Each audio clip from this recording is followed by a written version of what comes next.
In your time working with this group, did you ever observe any of the other members of the weaponization working group violate the Justice Department manual, yes or no?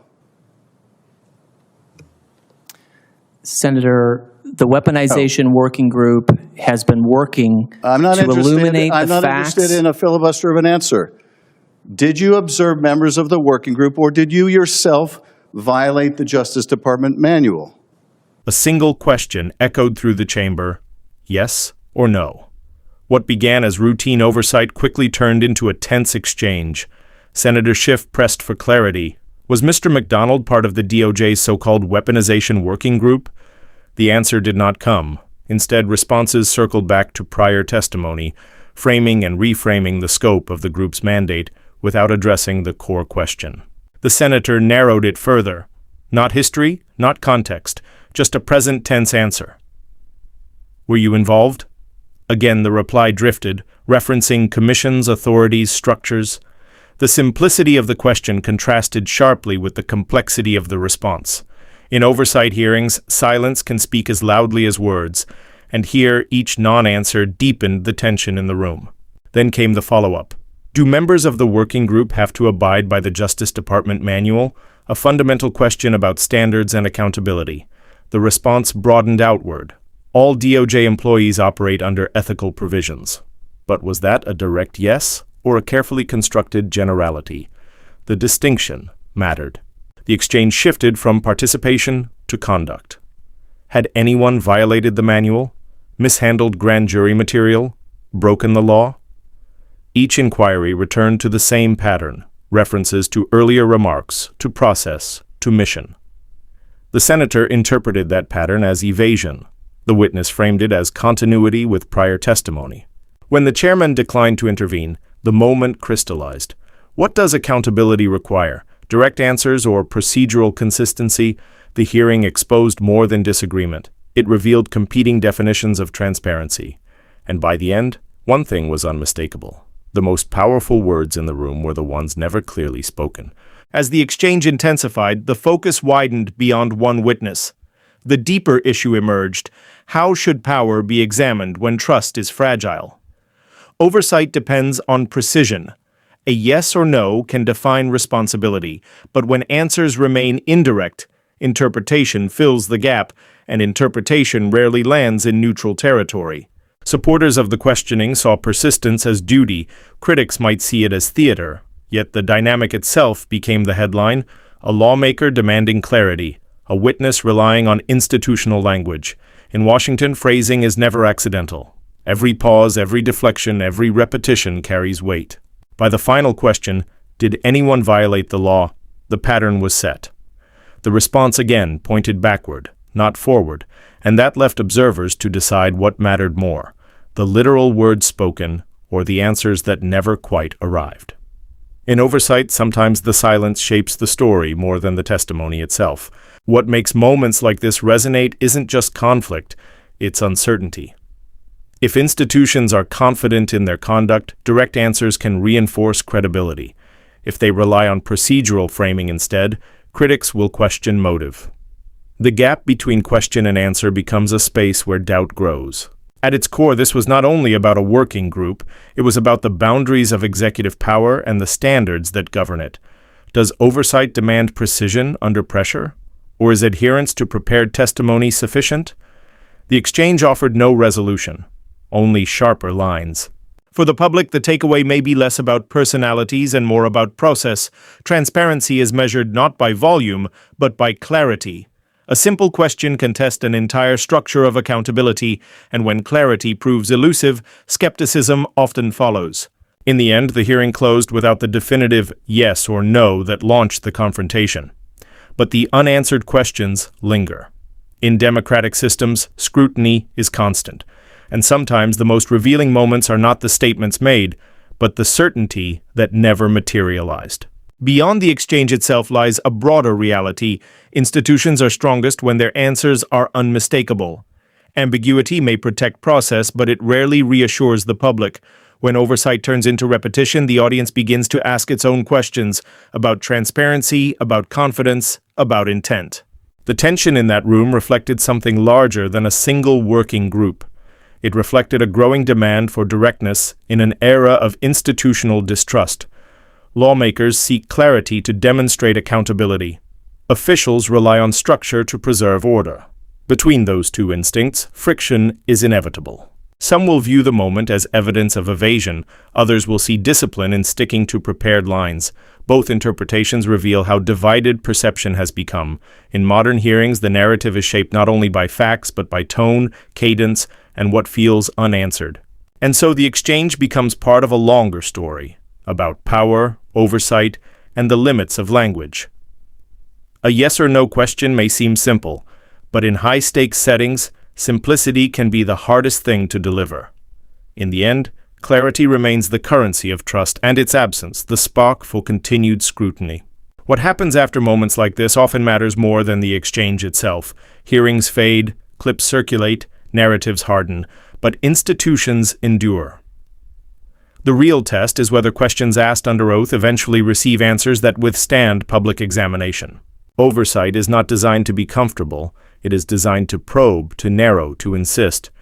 When that insistence meets resistance, intentional or procedural, the friction becomes part of the democratic process. Transparency is rarely tidy. It is negotiated in real time. Yet one principle remains constant. Accountability requires clarity. Not assumptions, not implications, clarity. Whether the working group acted within the bounds of policy or beyond them is ultimately a matter of record. And records, unlike rhetoric, tend to outlast the moment. So the exchange lingers as a case study, a simple question, a series of indirect answers, a divided room. In a system built on checks and balances, even the absence of a clear response becomes meaningful, because in democracy, what is left unsaid can be just as powerful as what is spoken. In the days that follow, attention shifts from the hearing room to the public square. Analysts dissect tone, supporters defend intent, critics highlight hesitation. The exchange becomes more than dialogue, it becomes evidence in a larger debate about institutional integrity. But beneath commentary lies a simpler truth. Trust is cumulative. It is built answer by answer, hearing by hearing. When officials speak plainly, confidence can grow. When language becomes layered and indirect, confidence can erode, even if no rule has been broken. This is the paradox of power. The greater the authority, the greater the expectation of precision. A working group operating within the Justice Department carries immense responsibility. With that responsibility comes an equally immense obligation to be clear under scrutiny.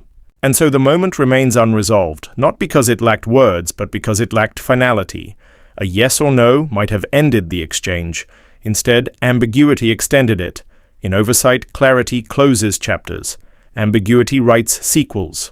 Over time, moments like this become reference points. Future hearings will echo the same tension. Direct questions, disciplined responses, competing interpretations. Each exchange adds to a broader narrative about how power is examined and how institutions respond when pressed. For lawmakers, persistence signals commitment to accountability. For officials, caution signals adherence to structure and legal boundaries. Neither role is accidental. Both are built into the design of oversight. Conflict in that sense is not a flaw, it is a feature. Still, the public rarely measures process, it measures clarity. When answers feel incomplete, suspicion fills the silence.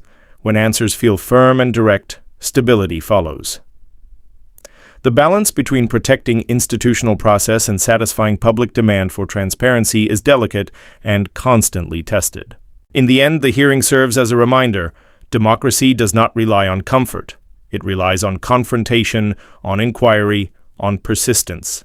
And sometimes the most revealing insight is not the answer that was given, but the question that refused to disappear. Each exchange leaves an imprint beyond the room.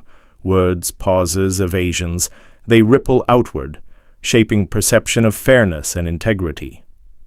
Oversight is measured not only in answers, but in the weight of what remains unspoken and the questions that demand repetition. Ultimately, accountability is a dialogue between power and the public. Simple questions can illuminate complexity. Repeated deflections can highlight gaps in transparency. And in these moments, observers learn to read between the lines, where intention and interpretation meet. The lesson endures, clarity matters, not only for officials but for the system itself. When those entrusted with authority respond indirectly, it challenges the very notion of oversight. The room may empty, but the questions and their consequences linger.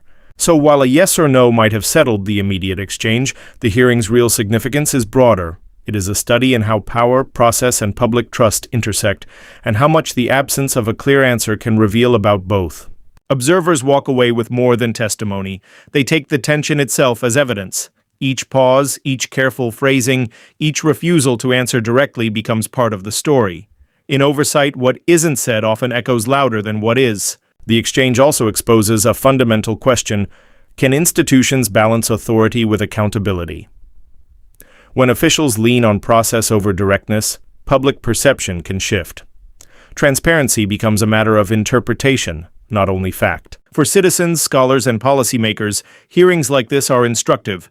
They demonstrate how oversight functions in real time, how ethical frameworks are tested, and how the interplay between law, power, and rhetoric shapes trust in government. And so the story continues beyond the chamber.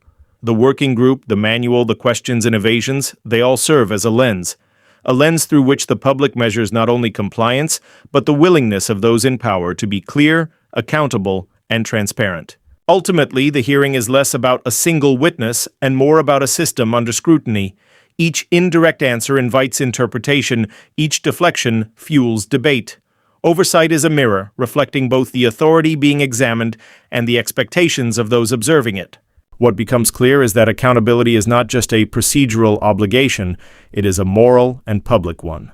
Citizens and lawmakers alike rely on clarity to judge conduct, enforce standards, and sustain trust in institutions designed to serve them.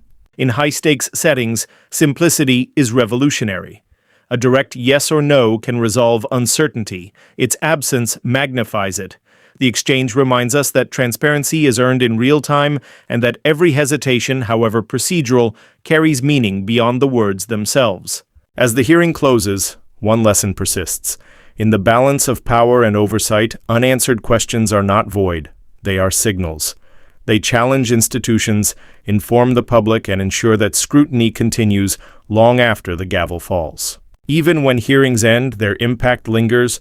The questions, the evasions, the insistence on clarity, they enter public discourse. Each moment contributes to a broader understanding of how power is exercised and how accountability is enforced. In the tension between procedure and transparency, citizens are left to interpret. Was the process followed? Were ethical standards met? And if answers are elusive, what does that imply about the limits of oversight and the strength of institutional norms? The exchange also underscores the human element in governance. Behind every manual, every working group, every protocol, there are people navigating expectations, authority, and risk. Their choices shape not only outcomes, but public perception of legitimacy. Ultimately, hearings like this illuminate more than the specific case. They reveal how accountability functions under pressure, how silence can speak volumes, and how the demand for clarity is a continuous test of both power and trust. What remains with the public is the interplay between question and answer. Every hesitation, every reference to prior testimony becomes part of a larger story about transparency, responsibility, and the courage or caution of those holding power. In the end, the hearing's significance lies not in a single yes or no, but in the patterns it revealed, how questions are posed, how answers are framed, and how accountability is pursued in the space between words. And so the story concludes not with finality, but with a lesson. In oversight, clarity is currency, silence is statement, and the pursuit of truth often depends on persistence as much as on the answers themselves.